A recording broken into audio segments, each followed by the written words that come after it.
Starting the live stream. Okay, thanks. Are we expecting Alder Jackson? I've not heard. Okay, and nobody's in the Zoom. He's not one. Yeah, he's not in the Zoom. Today is the 6th. Okay, well, we'll call to order this meeting of the Finance Committee for February 6th. Bill, would you start with a roll call, please? Sure. Wilkos, Here. Aniral, Here. Lorman. Here. Jackson is not currently present, but we do have a quorum. Okay, thank you. First item of business is the approval of the minutes of our January 16th, 2024 Finance Committee meeting. Are there any corrections or questions about the minutes? There being none, the minutes as circulated are accepted. Moving on to the audit of the bills. Bill, you let us know about the additional unpaid invoices, the 2023-2024 tax year increment developer payments, the first installment. This is the first batch. Do you have any additions besides this $2,608,322.43? I have one other addition tonight that is for soils and engineering services. This is a 2023 expense for Middleton Hills Stormwater Basin. The amount is $5,685. $5,685 for, Soils and engineering services. okay, And then with that addition, you should have 4 reports, the regular bills to be paid, credit cards going back to 2023, credit cards for 2024, and the TIF payments that you had mentioned. okay. Yeah, I should have told you there were more coming. And I see that Alder Jackson is here, so we'll save those for him to sign. Okay, can I get a motion then to approve the audit of the bills with the addition of the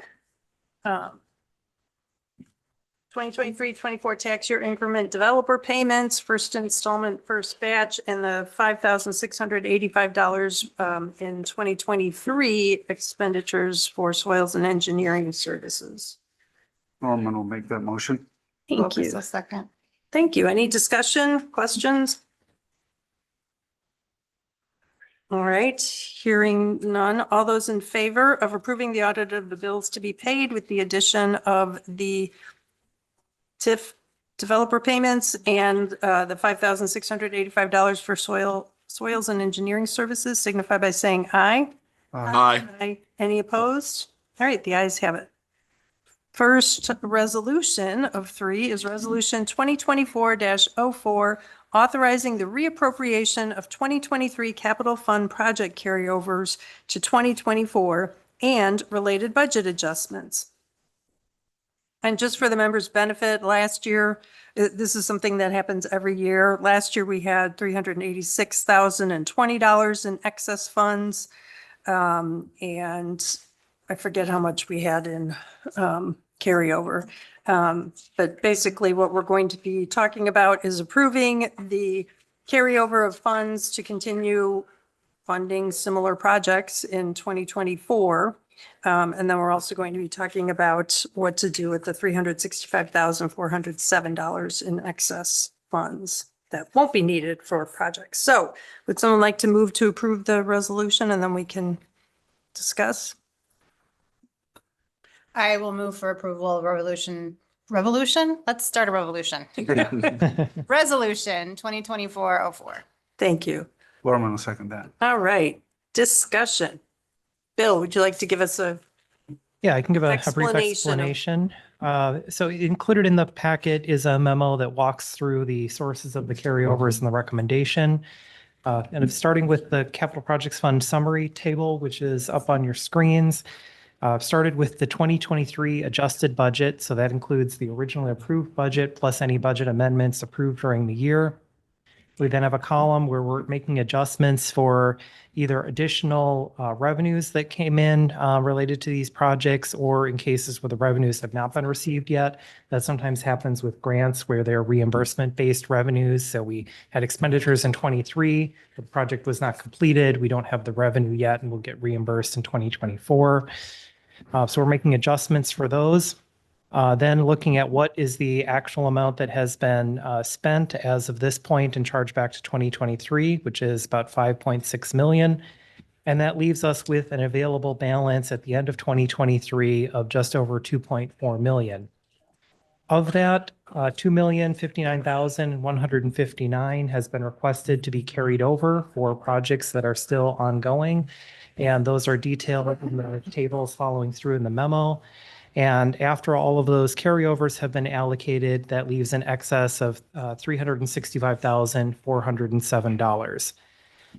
If approved this evening by Finance and Council, those capital carryovers would be added to the 2024 budget. So for 2024, we would have the approved budget and the carryover authorization. So that money is authorized to be spent in 2024. And then the recommendation for the excess funds is to add that to the vehicle replacement fund. And on the bottom of page 6 in your packet is a breakdown of the vehicle replacement fund balances.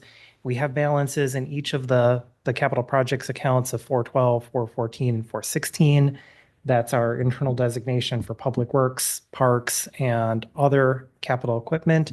And that's a combination of balances that have been built up over years. If we have the actual expense that comes in less than budget, or if we have proceeds from the sale at auction or disposal of a vehicle, that stays within that fund. And with the recommended allocation of the excess, that would bring us to a beginning balance going into 2024 of $694,650. And then the numbers are not going to tie out exactly, but on this next page, there's an excerpt from the budget book for 2024. This was put together based on estimates, so the actual carryover amount is different, a little bit higher than we were anticipating.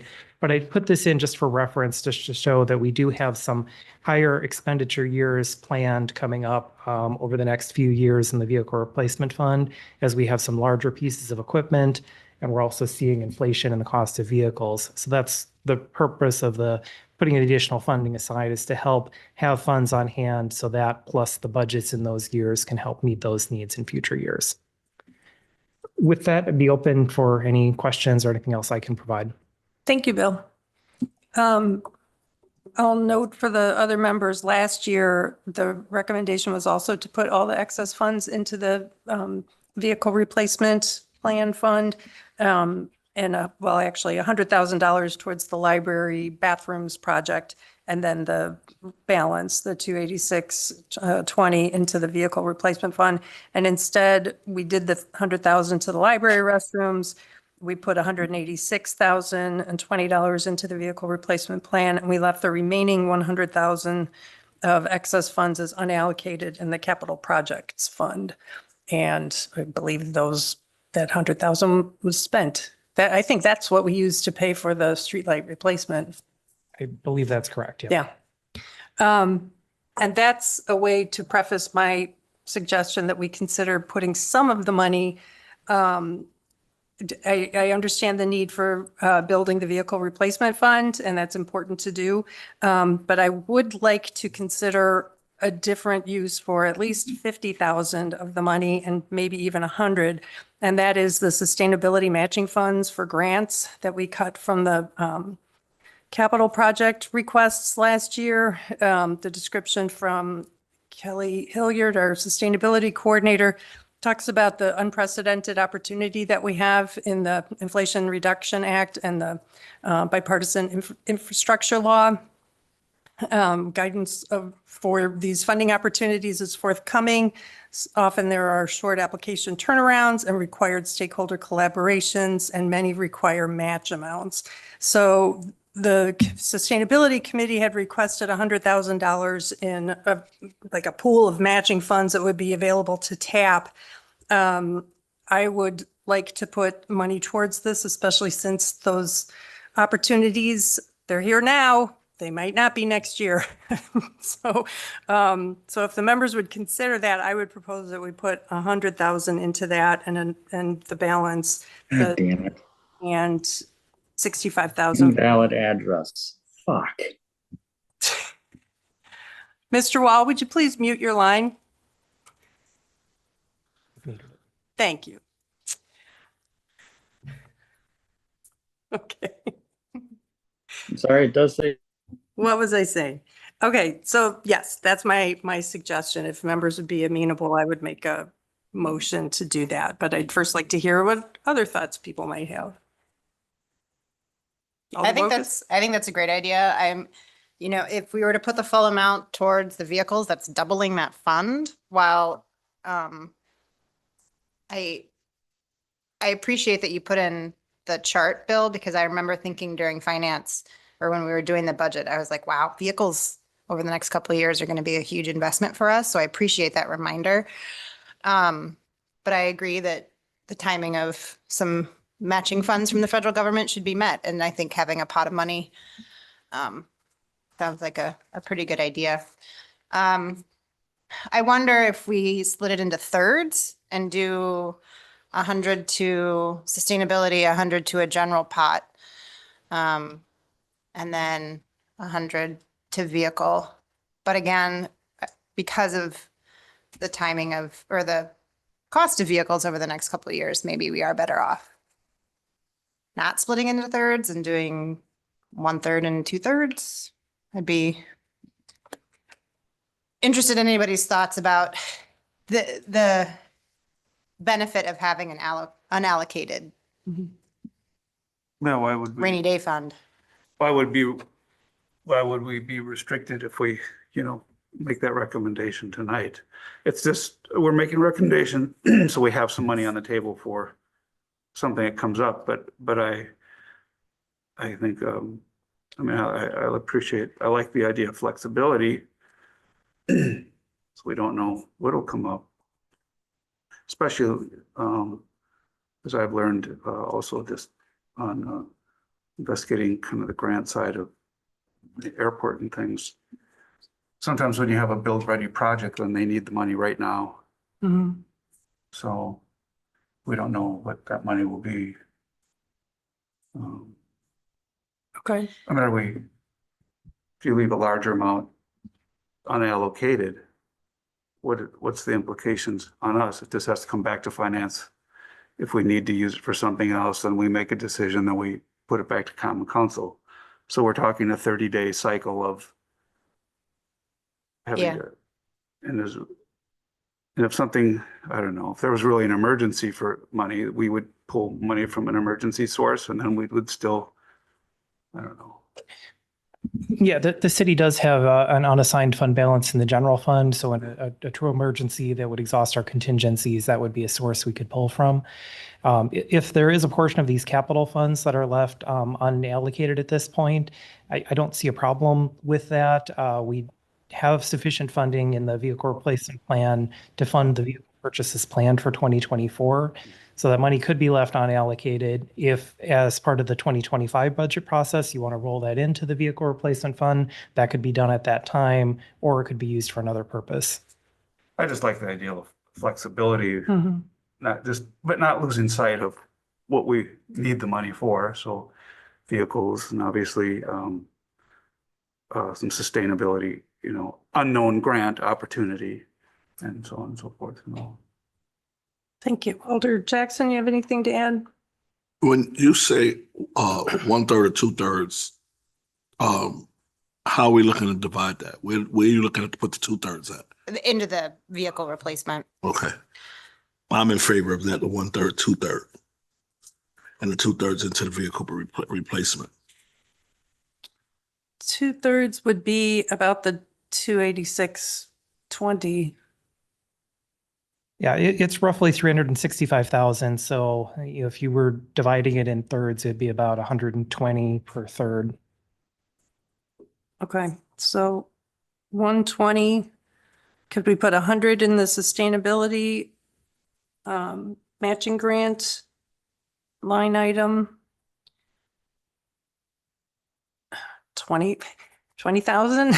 It doesn't seem like very much. No. No. And that's where I'm open to, I mean, Yeah, I kind of like the idea of 100,000 to matching sustainability funds, unallocated capital projects funds, and then the, same amount, 100,000, and then 165,407 into the vehicle. into the vehicle fund? Because I'm looking at the allocate or the budget allocation.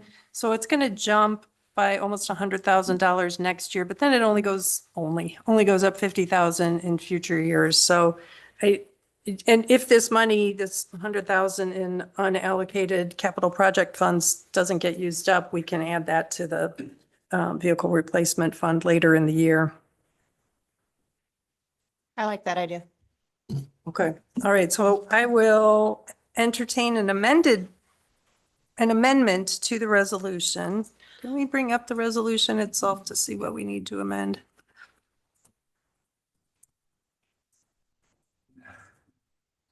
Oh, I had a question for Sean, if you would mind going to the podium while we're pulling up the part we need to amend. So Sean, there's this what was the carryover? Let me find it. There is $320,843 in Public Works capital projects.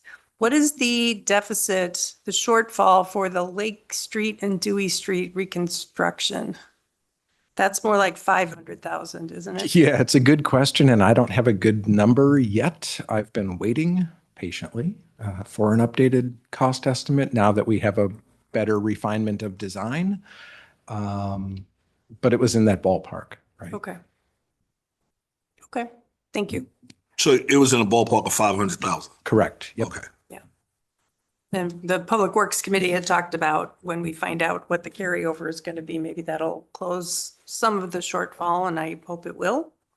I was hopeful of getting that back to the Public Works Committee, but I don't have a good number yet. Okay, fair enough. All right, so back to the resolution. It's the final whereas, correct? Yeah, my suggestion would be to modify the amount in the final whereas and then add either an additional whereas or another resolved clause that includes the specification of the 100,000 for the sustainability fund and the 100,000 for unallocated. Okay. Who would like to make an effort to amend that whereas clause? So it would be whereas, how about through 165,407 of available excess funds from the 2023 capital budgets. I'm just reading what's on the screen, but adding some text are to be allocated to the rest stays the same. And whereas $100,000 in excess available funds, same thing from the 2023 capital budgets, are to be allocated to the sustainability matching. We'll forget what the actual name of that project was. Is it a project or a fund? It was a project. It was PL 2403 to the sustainability matching funds account. Is that what we should say, Bill? I think that works. And 100,000 of available excess funds to be left unallocated in the capital projects funds. And then we don't have to do anything to the table at this point, do we? Just direct staff to update the table? Yeah, I think that's fine. We can make those updates. Okay. So without reading the very long motion, the gist of it is, and someone needs to make it, the gist of it is to change the last whereas clause to specify just 165,000 and add a whereas clause indicating that 100,000 of the excess available funds will go to to the sustainability matching funds account, and $100,000 will be left unallocated in the capital projects funds. Alder Wokus, would you like to make that motion? I can make an amendment to my original motion. Well, we'll amend just this paragraph or this part, and then we'll go ahead back to the original motion to approve the resolution. Okay, so As I will make a amended. motion to amend the resolution. As to the last paragraph that begins, whereas the excess Yep. $165,407 of available funds from the 2023 capital budgets are to be allocated to the future capital projects cost for the vehicle replacement fund. And then to be added, whereas the excess $100,000 of available funds from the 2023 capital budgets are to be allocated to the sustainable matching funds account and $100,000 to be left unallocated in capital projects fund. Great. So that's the motion. Who would like to second that? This is Jackson. I'll second that motion. Okay. So all those in favor of amending the resolution as indicated a couple times already, signify by saying aye. Aye. Aye. Any opposed?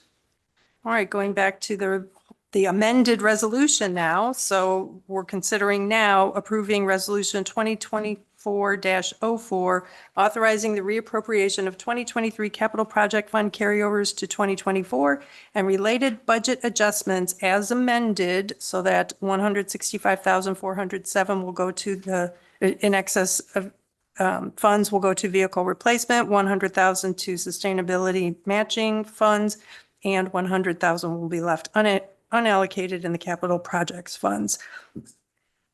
Is there any further discussion? Hearing none, all those in favor of approving the amended resolution 2024-04 signify by saying aye. Aye. Any opposed? All right, the ayes have it.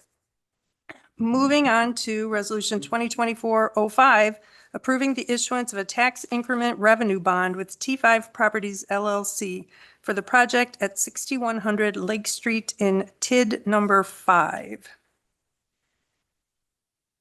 That's in none of our districts. Who would like to move approval, and then we'll discuss, or make a motion? I shouldn't prejudge. I will make a motion for resolution 2024-05. Norman will second that. Okay, all right, discussion. Bill? Yeah, this is a project that's been approved, has an approved TIF agreement. They have now incurred all of their TIF eligible costs.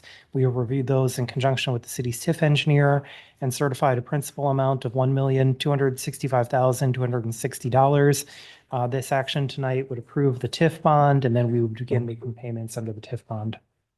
Okay, and the document has been modified to get rid of the contradictory Yeah, that passages? was a little older agreement. I think we didn't see that. We had corrected that one paragraph in our form some time ago, but that one was a little bit older, snuck through. I But think I remember flagging that at literally my first Right, finance yeah. committee meeting. And yeah, so it had been there a while. Okay. Okay, so any discussion of this, this bond? It's a great project. I don't know if anybody's been going to Harbor, but you see the nice sign there, and it looks like it is occupied, like well occupied, not many vacancies. Okay, all those in favor of approving resolution 2024-05, approving the issuance of a tax increment revenue bond with T5 Properties LLC for the project at 6100 Lake Street in TID number 5, signify by saying aye. Aye. Any opposed? All right, the ayes have it. Moving on to our third resolution, 2024-06, approving the carryover and reappropriation of 2023 American Rescue Plan Act, or ARPA funds. Would I can- anyone like to move approval, and then we'll discuss? This is Wilkus. I'll move approval for resolution 2024. Norman will second that. Thanks. All right, discussion. Bill, did you want to share? Yeah, I just wanted to direct your attention to the table, which is on page 20 of the packet. This shows a listing of the actual ARPA funds that have been spent through 2021 through 2023, what was budgeted for 2024. There are 4 projects where there are carryovers of the 2023 amount recommended for either ongoing projects or projects that have had delays and weren't able to start in 2023. Those items are additional Middleton Aquatic Center improvements, City Hall Access Control Project, the new squad car for the police department, and in addition to the street lighting LED replacement to the amount that was budgeted in 2024. So with those allocations, the total amended budget for 2024 for the ARPA fund would be $1,314,595. And that fully allocates all but about 35,000 of the city's little over 2 million in ARPA funding. And staff will be putting together some recommendations for that remaining 35,000 approximately. We're doing some additional a follow-up related to the civic campus plan and still working on finalizing details there. But that was our thought to potentially utilize the remaining funds here towards that project for some of the additional costs to complete that work. Okay, questions? Go ahead. Part of that 34, could that be put towards the city hall project that's coming up, It's the city campus. that's the civic campus. Okay. I meant like the improvements that you guys are looking to make this year. Yeah. Okay. Thank you. That's a great Or- question, because I was just thinking that 60,000 allocation for the City Hall Access Control Project, we just rejected a bid for that work, correct? Yeah, Because there's it was- actually another $40,000 item, which is in the capital budget as part of the carryovers. And that was for some of the security improvements in terms of physical security, like doors and counters. That is the one where we had rejected the bid. And the recommendation is to do that internally with some subcontracting, but having city staff work on overseeing that project. I did check with the building inspector, Jim Scholander, and he feels comfortable at this point with the 40,000. He's still working on getting supplies ordered and lined up, so I think we'll have more information to come. But at this point, he did not request in addition to that 40,000. Okay. Further, And just to clarify, if I could, sorry, Go ahead. the amount that's here is for electronic access control on additional doors at City Hall. So those projects would be done in conjunction. There's the work on physically adding and moving doors, and then there's the electronic component, which is ARPA funded. okay, thank you for that clarification. All right, any further discussion? No. Hearing none, all those in favor of approving Resolution 2024-06, approving the carryover and reappropriation of 2023 American Rescue Plan Act funds, signify by saying aye. Aye. Any opposed? All right, the ayes have it. Moving on to agreements and contracts, we have 3. The first one is the City Developer Agreement revised for Bell Farm Phase 1, and this comes to us from Council and also Public Works. And I would like to move approval. This is in my district, so I'll make that motion. Lormo, second. I'm sorry. Lormo, like to move that we approve the Public Works The City Developer City Agreement. Development Agreement. Okay, Yep, 22-125. okay, I'll second it. All right, discussion. Sean? Question, if I might, just for clarification, could we make that recommendation as recommended by Public Works Committee? Because it has a bunch of contingencies on it. Okay, were those contingencies in the, I think they should be in the, what do they call that, summary sheet? What's up on your screen? okay, so everyone can see that. I'll make a substitute motion to approve the City Developer Agreement revised for Bell Farm Phase 1 as approved by the Public Works Committee on January 22nd, 2024, with the 7 contingencies showing and a deferred effective date of approval of March 31st, 2024, pending city attorney review and approval. That's my motion. Would you like to second it? Yep, Lormo will second that. Thank you. Okay, discussion. Sean, you probably should have stayed up at the podium. I had a couple of questions. The pages 27 and 28 and 40 in my packet have comments in the margin about needing information. Is that information being tracked down? When will that be? I know we got information to resolve paragraph 15. I was looking to Abby Atune for some input, and she gave that to me. I got a preliminary number from MMSD related to paragraph 16, although I also have to update a figure in 16. So I think that stuff's all in process, but not yet resolved. Okay. And those are things, Matt, that on city attorney review, you'll make sure. Yeah, I mean, I think the structure is all there, but yeah, we need to make sure those blanks are filled in and Okay, thanks. I'm very excited to see the construction schedule for this development. Any further questions, comments? Hearing none, all those in favor of approving, this is the substitute motion, the city developer agreement revised for Bell Farm Phase 1 as recommended by the Public Works Committee with the 7 contingencies showing and the deferred effective date of March 31st, 2024, pending city attorney review and approval, signify by saying aye. Aye. Any opposed? All right, the ayes have it. Moving on to the second item in this group, agreements with CGC, Gestra, and SES for 2024 testing service. This comes to us from the Public Works Committee.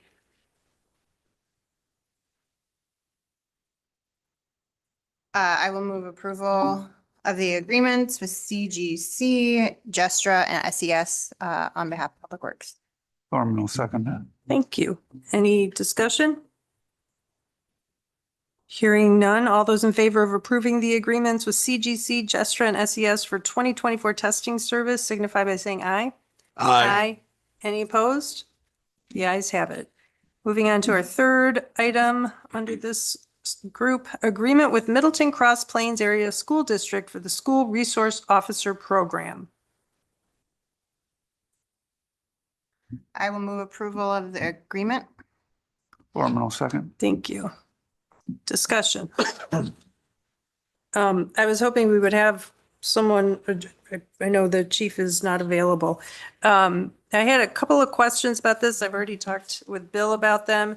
My biggest question, which I hope we can consider in the future, is why doesn't MCP ASD pay for the entire cost, or at least the cost of the officer during the school year when the officer is dedicated to the schools? I also am wondering, and the chief can answer this at a future date, I can talk to him, but given the difficulty we're having filling law enforcement positions, I wonder, can we afford to dedicate 2 of our officers as SROs? I don't think my constituents know that that's the case. I know they are aware we have SROs, but given that we have that we're understaffed in the police department, I was just wondering about that. So I hope we can discuss that in the future, perhaps next time this agreement is reviewed and get input from us in advance. I second that. I've had some input from families in the district that these SROs are incredibly valuable. Speaking as a Cromrie parent and having spoken with people on the Cromrie PTO, the SRO at that school is heavily utilized, and they're very thankful. Part of their concern is the contract for that SRO comes up for review every year, and it's always a question of if they'll get the same officer, how that works through the department. I know that is not something that we're discussing here tonight, but I would like to see moving forward in this agreement is to really examine the roles that these officers play in our school district, and how we can partner with the district to really help this program succeed for both the kids and the officers that are involved. The officer that's currently at Cromrie has been there for several years and has built up a good rapport, but it's always a question if she's going to get reassigned. So I think that there's a lot of policy work, and I'm not understanding exactly if that comes from the police commission or through any That's a good question. work of our own committees, but I think that's something that needs to be examined. Maybe we can do that at a committee of the whole meeting, just get a little insight into that program. Okay, any further questions or comments? My only question is the same day the chair brought up earlier about the cost of them covering it while school is in session. Yeah. And the fact that there's only one officer that covers Cromrie and elementary schools. I think that's a heavy lift. Yeah. Okay. All right, all good feedback. Okay, so all those in favor, and I would note that this agreement, for whatever reason, runs from today through June of 2025, which is an odd term, but they'll explain that's the end date is consistent with the the school district's fiscal year.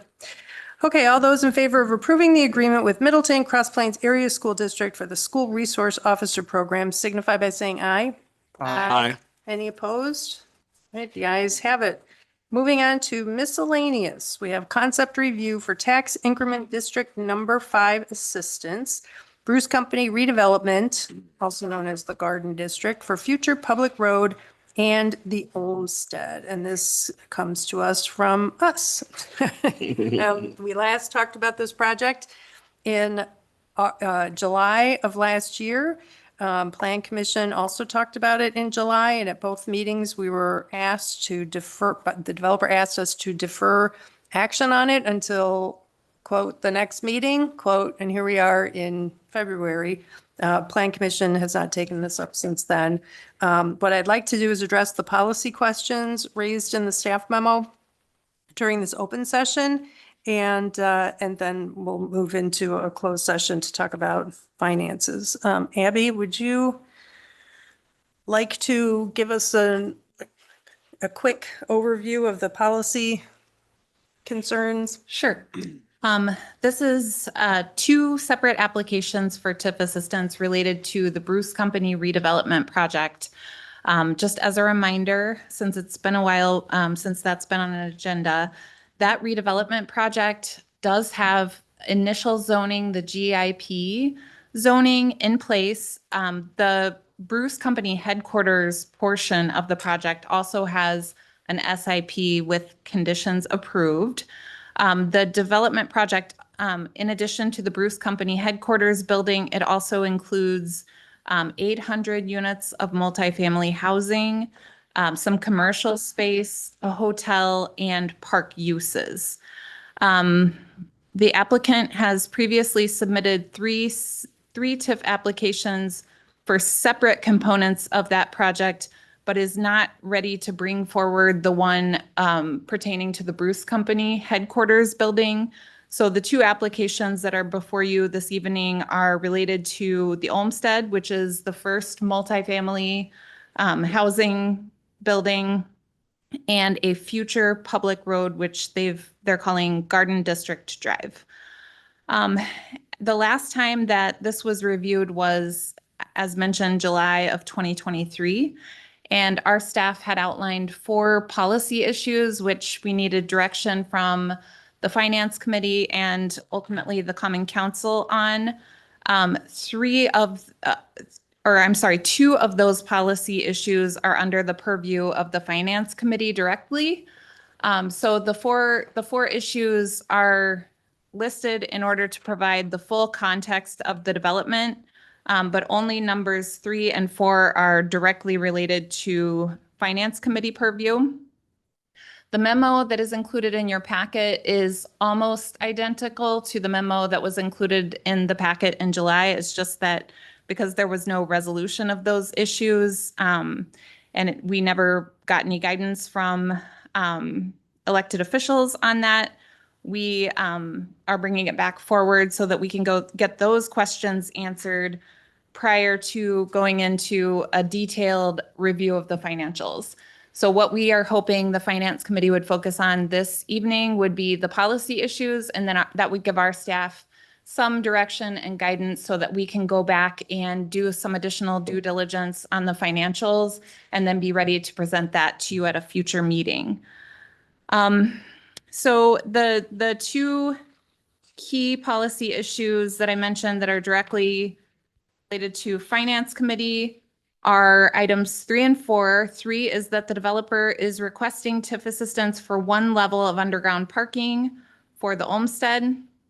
And under the city's TIF policy, which was approved initially in January of 2020, the first level of underground parking in a multifamily building is considered standard in the market.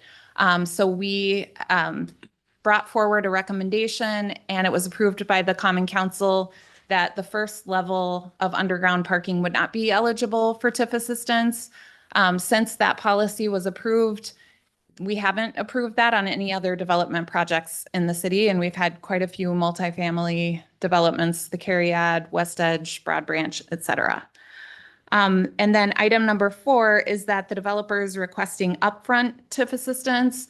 The city generally favors developer finance TIF assistance, where the developer goes out and borrows the funds to make the improvements and then is repaid over the life of the district.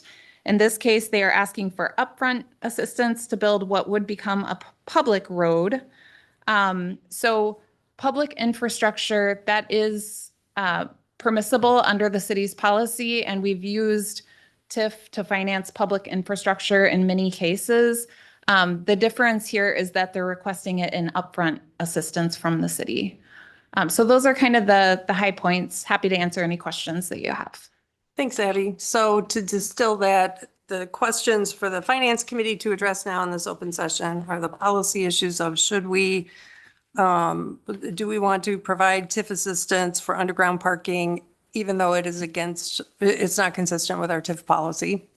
And also, do we want to support upfront TIF assistance for the public road?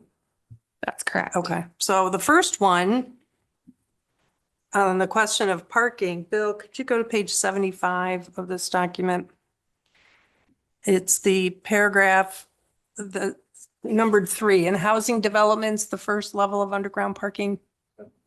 Okay, can everyone see that?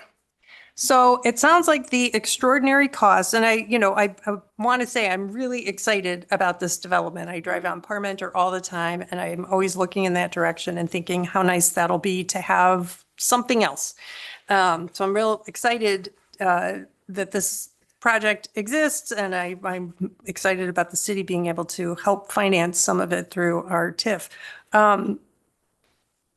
However, if the policy is clear that the first level of underground parking in a in a housing development is not to be covered, that seems pretty straightforward. It looks like the extraordinary costs associated with underground parking are not to put in the underground parking itself, but it's to connect it to the Bruce Company headquarters, which is not necessary to support parking at the for the residents of the building. And then it looks like the Bruce Company headquarters isn't even going to have underground parking, so that connection should not be creating additional costs. And in no way then would this parking structure be connected to a commercial development, which means it's serving a housing development. Jake, I see you're paying attention. If you would comment on that. Yeah, so the Bruce Company headquarters development currently has the SIPs approved, as Abby mentioned. It has underground parking planned, but just given the way construction costs have been and talking with Seth and the Bruce Company team, they're trying to scale back the cost so that they can make that development work. So one way we got creative, just internally discussing this and with city staff, is expanding the footprint of the apartments garage to create extra stalls where we could use that as a mixed use parking garage. So we'd be getting rid of the underground parking garage of the Bruce Company headquarters building, providing extra parking stalls underneath the multifamily buildings. And then it wouldn't connect back to the Bruce Company headquarters building. It would connect to the phase 2 multifamily building, or phase 3, whatever it is next door. So looking at this in an overall view, each block of the Bruce Company development will have anywhere from 3 to 4 buildings. Our proposal, our idea is to make this one large mixed-use development where the underground parking is connected under each block. That would provide not only parking for the residents, the multifamily units, but also Bruce Company employees. So the way we look at this and have talked to city staff about this is that we understand the TIF policy says, no TIF for, or it recommends that there's no TIF for one level of underground parking for housing developments. We're looking at this as a mixed use structure. So it'll be parking Bruce Company residents or Bruce Company employees during the day, our multifamily residents at night. So a mixed use parking garage. And eventually it'll, as the buildings are built, it'll connect further and house more employees and more residents. But it's something similar that we do at Middleton Center right now, where the residents park there at night and the employees park there during the day. So that's our interpretation of it. And that's why we're requesting the TIF for it. We're looking at more as a mixed use building, mixed use parking garage. And it's my understanding that the TIF policy, that's an acceptable TIF or eligible cost. Thank you for that explanation, Jake.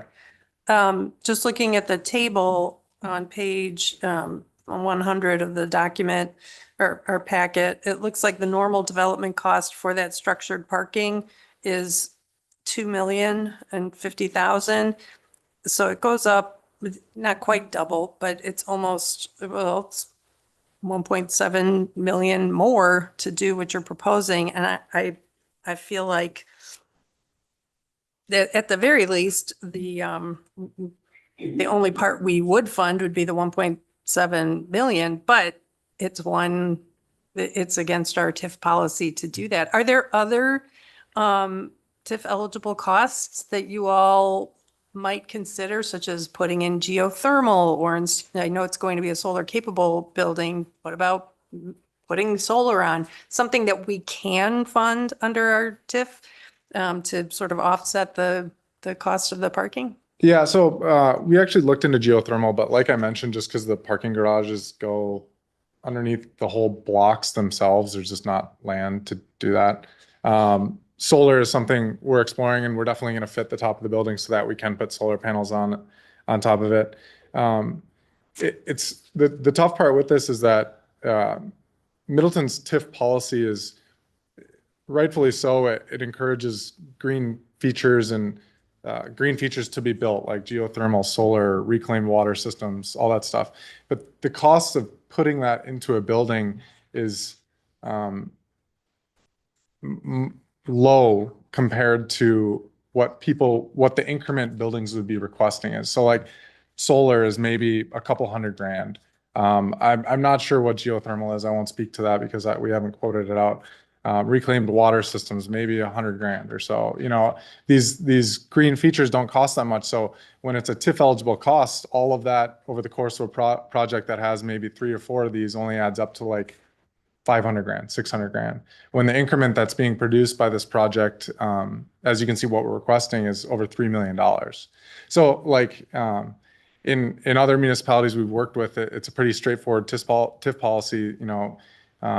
The increment that you produce is what you get back, and all construction costs for the most part are TIF eligible. So I just want to point that out because it's just tough we don't want to just add costs to back it down with TIF. That's just adding costs to the building. So yeah, a long answer to your question. Thank you. And actually, I was going to ask Bill to put a review of our TIF policy on a future agenda. So if there are a couple examples of policies that you think are better than ours, I would welcome receiving those. Members, how do you feel about the parking? I still find staff's arguments persuasive. Because for the reason that if we make an exception this time, we'll be asked to make exceptions in the future. And for that, I agree. I still don't totally understand, and I believe the TIF policy should be reviewed. If you don't put it underground, they're parking your building impervious surface above ground. So to me, it's a no-brainer that we would be encouraging people to build multiple levels of parking underground, especially if it's going to be servicing commercial as well as residential. Is the plan that this would also serve all of this parking would be for the future hotel and all that as well? This seems like a security issue to me, but I don't want to go into the weeds. But I agree that if policy is what it is. Yeah, so each block, like the hotel block, which is the furthest west. That's separate. It's a separate block. It would all be shared. Like it's not going to have tunneling underneath the roads, but each block will have its own. Will have its own. And I would mention that like we want to keep as much parking underneath the ground as possible because we want to make this an urban walkable neighborhood. We don't want the sea of parking above ground. And Right. so you make great points. Yeah, I mean, the fact that it's not TIF eligible is something I think that the policy should be removed or reviewed, but it is what it is. So, Bill, would you Just- like to? Yeah, I had a comment, no, actually two quick comments I wanted to make. First of all, I think the city does and has encouraged underground parking for development. I think the reason that was excluded from the TIF policy in residential projects is that we were finding that in market projects are not receiving TIF assistance, that they are building that into the cost. And the TIF policy is intended to cover additional or unusual costs of development beyond what the market normally can provide for. The second thing is this is also related to the other policy item for the road. In the discussions that we had with the development group and the developer, we indicated that we, as staff, cannot say whether or not the city would be supporting providing upfront TIF for a road, but that if that were something the city were to consider, we would need to ensure there's sufficient increment generated from the project as a whole to pay back the debt service on that TIF incentive, because we don't have enough cash on hand to pay for the road. We would likely need to borrow funds and we would need to have increment to pay that debt service. And with the amount that's been requested for the underground parking on this project and from what we've seen from the initial application for the Bruce Company site, there was no excess increment. Therefore, if the city were to entertain the upfront TIF assistance for the road, we would also need to assure that as part of these projects and other projects as part of the development, there's sufficient increment generated to pay back that debt service. Thank you for that, Bill. Comments, questions from Alder Jackson or Lorman? Thoughts? I agree with Alder Walker's, and it's of Alder Hanaro. The policy is the policy. But as you said in the beginning, I agree with the fact that this is a beautiful project. Right Yeah, off it's your Parliament. district. I would love to see what we could do to make this happen. As Alder Hanaro said, if you guys could go back to the table and find out how we can, solar panels, whatever we can do to get you the TIF funds to make this project happen, I would love to see it go through, but we're still at a road where the policy is the policy.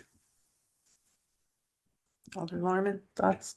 Yeah, I'm also just, once you make an exception, you have to make it for everybody. And to, for us to sit here and be the ones who set the standard for that moving forward, plus the financial burden that Bill has also clearly pointed out, that cities isn't in a position right now to have all this money available up front for the underground structure and the road. Mhm. And one of the things we do well in this city is manage our finances. So I'm gonna have to just stick with our policy at this time. I mean, I'm of the thought, fine, if we want to rethink the way we handle all of our TIF, that's another story, but, and we can do that, but, so we have options, we can, in that respect. Okay. Do you need a motion for us on each of these? Or is this, I think that's up to the committee if you're at a point that you feel comfortable making a motion. We did put this on for initial discussion with the thought that there may be some direction and then coming back to a future agenda. So if you want to provide feedback in the form of a motion or less formally, I think you can take either approach. So from a less formal standpoint, is there a time crunch right now on this? I mean, we've made our position known. is there a time crunch on this, Jake? There's always a time. Oh, crunch it's in a time development. crunch. Okay. I mean, you know our position on it, so Yeah. the question is, do you want to think about this, or do you want us to forge ahead and make a Well- recommendation to the council? No, I think because it's just consult. I think we have your feedback. If it were up to us as developers, we'd say maybe we sit down with a few of you and talk about TIF policy and what we're seeing in other municipalities. And just as a background, we're working in maybe 6 or 7 other municipalities in Wisconsin, so we're pretty well versed on it. But if it's something you guys are interested in talking to, maybe I'll reach out to you individually to chat about it or something. I mean, I guess I'm saying if we're consistent in our position right now, I suspect the common council isn't going to be too different. So, Yeah, okay. So you've got our feedback on, or our position on the parking. And then as to the second policy question, I think we need more information. Could staff come back to us with options? First of all, how we would pay, how we would finance the upfront funding, and then maybe the terms and conditions that you would recommend that would reduce the risk to the city. Yeah, we can put that together. And is that possible for our March 5th meeting or even the next one? I mean, the one coming up this month? Yeah, I don't know if that would be possible for the next one in February, but potentially for the March 5th meeting, we could have that ready. Okay. And then also regarding the underground stormwater management, I appreciate that you've redone the plan, so it's not all under the park, but there's some